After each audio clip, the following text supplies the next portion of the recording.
Hi guys, నిన్న ఈ పిల్లి ఇలాగే కూర్చొని డోర్ ముందు అరుస్తుంది భయ్యా. సరే డే 2 కాబట్టి పాలు పోద్దామని ఫిక్స్ అయ్యాను. చూద్దాం, అలవాటు అయిపోద్దామని భయం వేస్తుంది. కానీ జాలి కూడా వేస్తుంది. పోద్దాం పాలు. ఇప్పుడు ఆగమ్మా, పోస్తా, పాలు పోస్తావు. నా కజిన్ ఏమంటాడు దీంట్లో పోస్తే, బట్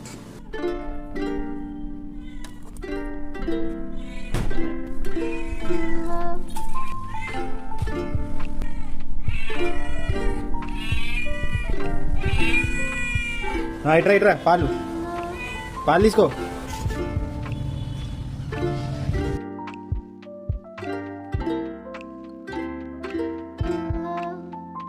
నేనైతే పాలు అయితే పోసేసాను. కొంచెం చూద్దాం, అది తాగేసి వెళ్ళిపోతుందా, మళ్ళీ వస్తుందా, అక్కడే ఉంటుందా. ఇంకా ఆకలి తీరలేదా? అంతే ఉంది, పాలు అంతే ఉన్నాయి, వెళ్ళు. పాలు అంతే ఉన్నాయి, బాయ్.